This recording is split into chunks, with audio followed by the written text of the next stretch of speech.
मैं प्रार्थना करता हूँ मेरे पिता परमेश्वर उन लोगों को बरकत दे जो आज अपने हाथों में बीज पकड़ के बैठे हैं। मैं फिर कह रहा हूँ उन लोगों को, कितने लोगों को आशीर्वाद चाहिए आज? जल्दी जल्दी बताऊं कितने लोगों का आशीर्वाद चाहिए? धर्मेंद्र बाहर आ जा 5 मिनट। पार्टनर बनना चाहते हैं हमारे जो चर्च में, चर्च बनाने के लिए हेल्प करना चाहते हैं, ब्रांचें खुलवाने के लिए हेल्प करना चाहते हैं, वो लोग अपना कार्ड बनवाएं, अपॉइंटमेंट ले सकते हैं, मिल सकते हैं। परमेश्वर उन्हें 100 गुना बरकत दे यीशु मसीह के नाम में, आशीष दे। अब इसी समय प्रभु आपके जीवन में काम करेगा। कितने लोग चाहते हैं कि परमेश्वर मेरे जीवन में काम करे? हम हर बार हम पढ़ते हैं नीति वचन की किताब में कि परमेश्वर, बाइबल में लिखा कि भजन संहिता में और सपोदेशक की किताब निकालेंगे जल्दी से। हाँ, 11:1 में लिखा, देखो लिखा, अपनी रोटी जल के ऊपर डाल दे क्योंकि बहुत दिन के बाद तू उसे फिर पाएगा, वरन 8 जनों को भी भाग दे क्योंकि तू नहीं जानता कि पृथ्वी पर क्या विपत्ति पड़ने वाली है। आप समझ रहे हैं? कह रहे हैं कि अपनी रोटी जल पर डाल दे। एक बार एक जगह पर बाढ़ आ गई और समय उस बाढ़ को रोकने के लिए गांव वालों ने बहुत कुछ लगाया लेकिन बाढ़ नहीं रुकी। लेकिन उनके पास रोकने के लिए कुछ नहीं था तो उन्होंने अपनी जो गेहूं था ना, गेहूं की जो वो फसल रखते थे, बीज, उन्होंने उस बीज को उसके पास डाल दिया और किनारे पर लगा दिया और वो फैल तो गया पूरी नदी में। जहां जहां जब वो बाढ़ चली गई उसके बाद थोड़ी देर के बाद क्या हुआ, वो कह सकते थे कि यार हमने बीज भी बोया और लेकिन बाढ़ आई और उस बाढ़ में वो नहीं रुका और वो सारा का सारा पानी बहा के ले गया, उसके बीज भी ले गया। लेकिन थोड़ी देर के बाद जब वो बाढ़ शांत हुई तो उनको नहीं पता लगा, उसके बाद उस स्थान पर फसल उगी हुई थी, बहुत बड़ी फसल उगी हुई थी। उन लोगों ने नुकसान करना चाहा। मैं कह रहा हूं कि हो सकता है शैतान आपका नुकसान करना चाहता हो, लेकिन अगर आपने बीज बोया है ईमानदारी से तो परमेश्वर जहां आपका नुकसान हो रहा है वहीं से एक बड़ी फसल आपकी निकालेगा यीशु मसीह के नाम में, एक बड़ी गवाही निकालेगा चर्च। लेकिन जितनों को विश्वास है, अगर ये गांव वाले उस दिन ना बोते तो उस दिन अपनी फसल को ना देखते थोड़े दिन के बाद। कह रहे कि बीज बो, आगे लिखा इसी में 6 में लिखा, भोर को अपना बीज बो, सांझ को भी बो, अपना हाथ न रोक क्योंकि तू नहीं जानता कि कौन सफल होगा। परमेश्वर चाहता है, कह रहा है कि जब आप बीज बोते हैं तो आप चिंता ना करें कि आपने पिछली बार भी बोया, इस बार भी बोया, इस संडे फिर आ गया। परमेश्वर का आत्मा आपसे बात कर रहा है, अगर आप तैयार है आज बीज बोने के लिए, आप तैयार है आज, तो पवित्र आत्मा कह रहा है कि आपका बीज खाली नहीं जाएगा यीशु मसीह के नाम में। परमेश्वर उन लोगों की जीवन में घटी को पूरा करते हैं जो लोग बीज बोना चाहते हैं। मैंने कई बार बताया कि बीज बोने वाला व्यक्ति वो हमेशा तरक्की करता है, दशवांश देने वाला व्यक्ति हमेशा तरक्की करता है। लेकिन जो हाथ को सिकोड़ लेता है और नींबू की तरह मुंह को निचोड़ लेता है, मैं कह रहा हूं वो अपनी जिंदगी में कभी कामयाब नहीं होता, उसके पास धन नहीं आता। जो लोग खुशी से देते हैं, कुछ लोग ऐसे दे रहे होते हैं उबासी के साथ, पता है कुछ लोग बीज कैसे डालते हैं, चर्च में उबासी आ रही होते हैं और दान डाल रहे होते हैं। और कई लोग कैसे डाल रहे होते हैं, ए छोटा कट लेना, नींबू की तरह मुंह बनाएंगे, नींबू की तरह मुंह होगा, छोटा कट लेना, 500 दा की करना, 500 दूजा दे, ऐसे बोलते हैं। लेकिन जो लोग खुशी से बोलते हैं, तू आ गया बड़ा, चल जा फिर, हालेलुया, प्रार्थना करके बोएं, खुशी से बोएं, आनंद से बोएं। अगर आप आनंद से दे रहे हैं, मैं कह रहा हूं देने वाला कभी घटता नहीं है और परमेश्वर किसी का कर्जदार नहीं है। मैं कह रहा हूं आपके जीवन में 100 गुना वापिस लौटाएगा। आमीन, आमीन। छोटा है चर्च, आमीन। आइए अपने हाथों को उठाऊं, पवित्र आत्मा जी में प्रार्थना करता हूं मेरे पिता परमेश्वर कि इसी समय मेरे प्रभु तेरा नाम ऊंचा होने पाए, इसी समय पवित्र आत्मा जी बंधन टूटने पाए, रास्ते खुलने पाए परमेश्वर, और इसी समय पवित्र आत्मा के जीवन में चमत्कार हो, आशीषें उतरे यीशु मसीह के नाम में। मेरे प्रभु आप यहाँ पर हैं, आप आशीर्वाद देने वाले परमेश्वर हैं, बंधन तोड़ने वाले परमेश्वर हैं। जिन लोगों ने इस समय पवित्र आत्मा बीज बोए, इनके बच्चे तरक्की करें आज से। इस समय पवित्र आत्मा Australia, America, New Zealand, USA, Dubai से, कनाडा से, और इसी समय कराची से, नेपाल से, पवित्र आत्मा हरियाणा, पंजाब से, तमिलनाडु से, कर्नाटक से, गुजरात से, अहमदाबाद से, आसाम से और अरुणाचल प्रदेश से, पवित्र आत्मा जी देहरादून से, यूपी, बिहार, हिमाचल से, इस समय परमेश्वर चंडीगढ़, लुधियाना, फरीदाबाद, पंजाब के हर कोने से जो बीज बो रहे हैं, पवित्र आत्मा में विनती करता हूं कि आज से पिता परमेश्वर इनका फाइनेंस मिराइकल वाला आए यीशु मसीह के नाम में फ्री करता हूं। पवित्र आत्मा सामर्थ को भेजता हूं और जाओ स्वर्गदूतों, इस साल में इनका फाइनेंस 100 गुना करो यीशु मसीह के नाम में। जैसे इसहाक के लिए 100 गुना हुआ, आमीन बोलने वालों के लिए 100 गुना हो जाए यीशु मसीह के नाम में। आमीन बोलकर आजाद हो जाओ चर्च। आपके जीवन में छुटकारे आए, आशीषें आए यीशु मसीह के नाम में, और इसी समय परमेश्वर आपके जीवन में चमत्कार करे यीशु मसीह के नाम में। बोलो आमीन। अपने हाथों को उठाओ, जो अपने हाथों को उठाओ, जोर से तारीफ करो यीशु मसीह के नाम में, जोर से। क्या आप ताड़ी बजा सकते हैं चर्च? क्या बजा सकते हैं ताड़ी? कितने लोग वचन के लिए तैयार हैं आज? प्रभु के आत्मा ने मुझे कहा कि मैं बहुत सारे लोगों के जीवन में आज आशीष देना चाहता हूँ। प्रभु ने मुझे कहा भी यहाँ पर कोई ऐसे गुड़िया गुड़िया गुड़िया कौन है? गुड़िया नहीं, गुड़िया गुड़िया क्या नाम है तुम्हारा? गुड़िया। हाँ हाँ, कहाँ से आए आप? अमृतसर से। अमृतसर से। अमर होने के लिए आए हो? अमृतसर नहीं होता, अमृतसर होता है। अमृतसर से आए हैं। गुड़िया, परमेश्वर, बैठ जा नीचे, बैठ जा नीचे, बैठ जा। गुड़िया, अभी पता क्या बेटे, अभी प्रोफेसी चल रही है। अगर आपके पास बच्चा नहीं है तो खड़े हो जाओ। प्रभु के आत्मा ने मुझे कहा गुड़िया है कोई, उसके पास बेटा नहीं है। कितने बच्चे हैं तेरे पास? एक भी नहीं। हाँ, तो ये प्रोफेसी पवित्र आत्मा तेरे लिए दे रहा है कि प्रभु के आत्मा ने मुझे कहा गुड़िया है, उसके पास बच्चा नहीं है, लेकिन सुन, आंखें खोल। और पवित्र आत्मा ने मुझे कहा, कहता कि जब तेरी शादी हुआ है तो कह रहा है तब से कह रहा है कि कुछ चीजें आपके खिलाफ हो रही हैं, खून की छींटे आ रहे हैं, आपके कपड़े गायब हो रहे हैं, अंडर गारमेंट्स। और उसी समय प्रभु का आत्मा कह रहा है कि आपको जब आप सोते हैं तो आपको मरे हुए लोग दिखाई देते हैं। आपके ऐसे लगता है जैसे मेरे गर्दन पे कुछ रख दिया किसी ने। जब खाना खाते हो तो ऐसा लगता है जैसे कुछ उल्टी आ रही है या एसिडिटी बन रही है, लेकिन ऐसे भारीपन रहता है। ऐसा लगता है आपके कालजे को किसी ने पकड़ लिया है, पेट के निचले हिस्से को किसी ने पकड़ लिया है, प्रॉब्लम रहता है आपको, और पैर के नीचे भी। लेकिन बहुत जगह जगह आपने दिखाया लेकिन कोई चमत्कार नहीं हुआ। लेकिन आज रात पवित्र आत्मा आपके साथ चमत्कार करेगा। लाइव चल रहा है और ऐसे चैलेंज वाली भविष्यवाणी कोई नहीं करता। सुनो, 8 महीने का टाइम दे रहा हूं, तू प्रेग्नेंट होगी यीशु मसीह के नाम में। लिख ले, नोट कर लेना, 8 महीने के बाद मेरे से मिल लेना और कह देना कि परमेश्वर ने काम नहीं किया। मैं कह रहा हूँ परमेश्वर काम करता है, करता रहेगा और आज भी करेगा। आवश्यकताओं से राजा लोग थरथराते थे, कांपते थे, लेकिन आजकल के चेले कांपते नहीं है और डरते नहीं है, क्योंकि यीशु मसीह ने दया करना शुरू कर दिया ज्यादा। लेकिन आप बता रहा हूँ, पवित्र आत्मा बात करता है और इसी समय परमेश्वर, कोई भी घमंड का आत्मा है अभी इसी समय जाए यीशु मसीह के नाम में। प्रभु का आत्मा कह रहे हैं कि घमंड नहीं करना बात के लेकर। लेकिन कोई औरत है जो आपको श्राप दे रही है, कोई आपसे जेलस करती है बार बार, पवित्र आत्मा ने मुझे कहा। और इसी समय पूनम है, कोई पूनम, और आपको उसके लिए दुआ करना है। फिर मैं देखा ऐसे एक सोनी है, आपको उसके लिए भी दुआ करना है। फिर मैं देखा सुनीता है, उसके लिए भी दुआ करना है। तो जानती है उनको। और परमेश्वर का आत्मा बात कर रहा है, कहता है रोहित, रोहित। अरे कौन है? मेरा हस्बैंड। जानती है उसको? मैं ये पूछ रहा हूँ, जानते हो उसको? मेरे हस्बैंड है। तो फिर इतना सुस्त हो क्यों बता रहे हो? कहाँ पर है वो? नहीं आए हैं? हाँ, जहाँ भी है हाथ उठा ले, हाथ उठा, जल्दी यार रोहित, छोड़ क्या? अरे इसके पास आ जा बराबर में। जानता है इसको? जानता है इसको? जी, मेरी बीबी है। ले उसको फीलिंग लिया करो, बोलो मेरा मकान आ गया है, मेरी जॉब आ गई है, मेरा घर आ गया है, मेरा चर्च बन गया है, मेरे लोग बढ़ रहे हैं यीशु मसीह के नाम में। बोलो आमीन। आमीन। क्या आप तैयार हैं चर्च? देखा आज कितनी बड़ी भविष्यवाणी हुई। अगले संडे फिर आपके लिए होगी।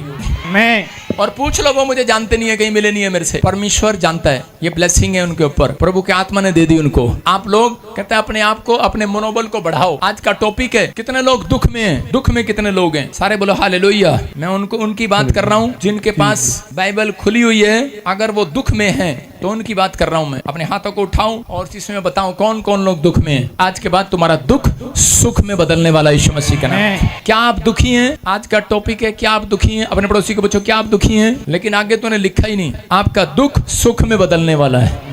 आज आपका दुख सुख में बदलने वाला है। अपने पड़ोसी को पूछो, क्या तू दुखी है? हाँ, औरतें तो कहेंगी हाँ, मेरा पति मेरे से बात नहीं करता, मैं बहुत दुखी हूँ। और भाई लोग कहेंगे हाँ, हम बहुत दुखी हैं, आजकल पैसा नहीं आ रहा। आज किसी न किसी व्यक्ति का कोई ना कोई दुख इस संसार में है। सबके पास एक दुख है। सबके पास क्या है? एक दुख है। सबके पास एक दुख है। लेकिन मसीह लोगों के पास एक परमेश्वर है जो दुखों को लेने वाला है यीशु मसीह के नाम में। विश्वास करते हैं कि नहीं चर्च?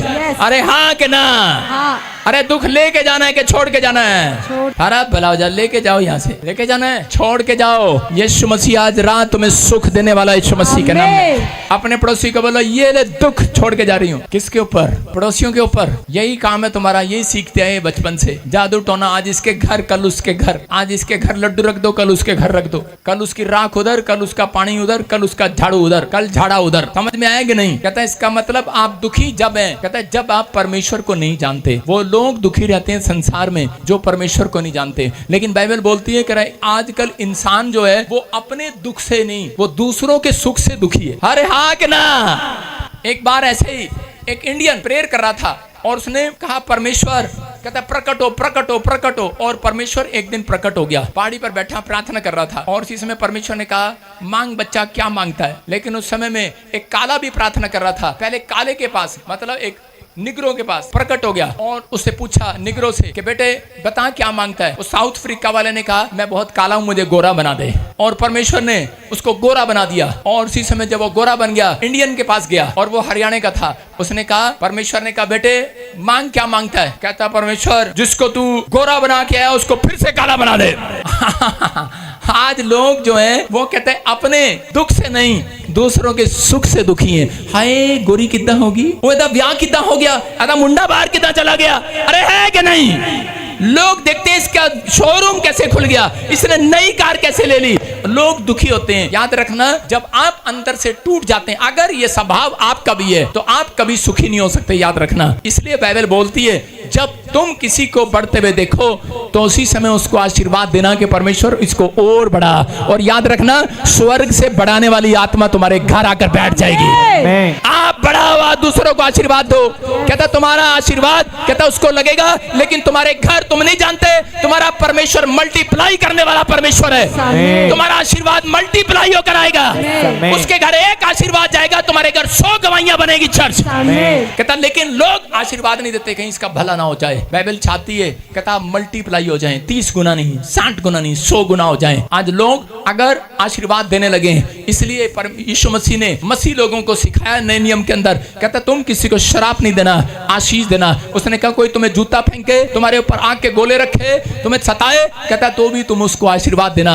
ऐसा करने से कहता तुम्हारा भला होगा। हालेलुया। आप समझ रहे हैं कि जब आप आशीर्वाद देते हैं तो परमेश्वर, आजकल लोग प्रार्थना करते हैं, लेकिन पौलुस परमेश्वर के वचन से एक जगह बता रहा था। कहता है कि अगर कलीसिया को सुखी रहना है तो उस कलीसिया को अपने पादरी के लिए प्रार्थना करना है और उसके लिए आशीर्वाद मांगना है। क्योंकि आपके ऊपर जब आप एक आशीर्वाद मेरे लिए मांगेंगे, आपके ऊपर 100 मल्टीप्लाई होकर वापिस आएंगे।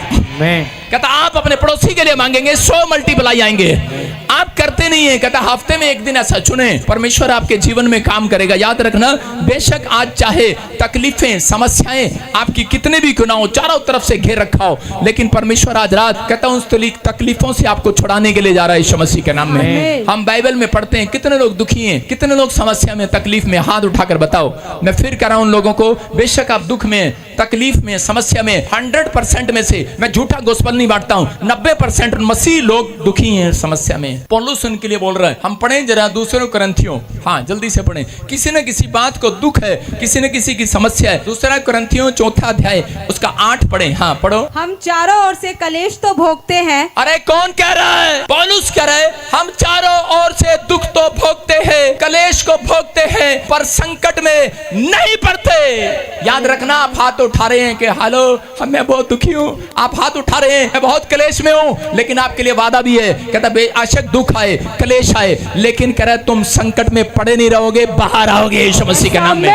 कह रहा दुखों में पड़े नहीं रहोगे। आप निराश हो जाते हैं, आप उस समय में ऐसे निराश हो जाते हैं, लाजवाब हो जाते हैं कि यार अब कुछ नहीं हो सकता, लेकिन यहाँ पर परमेश्वर का आत्मा कह रहा है वचन दिखा वचन, और उसी समय लिखा वहां पर कह रहा निरुपाय तो है, पर कहता हम निराश नहीं होते। क्योंकि याद रखना जो लोग निराश होते हैं, शैतान सबसे ज्यादा उनका मजाक उड़ाता है, हंसता है उनके ऊपर। जब एक मसीह व्यक्ति कह रहा निराश होता है, उसका एक सबसे बड़ा हथियार है निराश, और निराश करने के बाद वो हंसता है, मजाक उड़ाता है कि मैंने इस प्रार्थना करने वाले योद्धा को निराश कर दिया। आया बड़ा दान देने वाला, आया बड़ा दशवान देने वाला, आया बड़ा पादरी चर्च में जा रहा था प्रचार करने, मैंने इसको निराश कर दिया। आप दुखों में रहेगा, आप कलेश में रहेगा, आप कहता है परमेश्वर से पीछे हटेगा। लेकिन पौलुस बोलता है कहता हम दुखों में रहते हैं, कलेश में रहते हैं, लेकिन कहता है संकट से बाहर आ जाते हैं।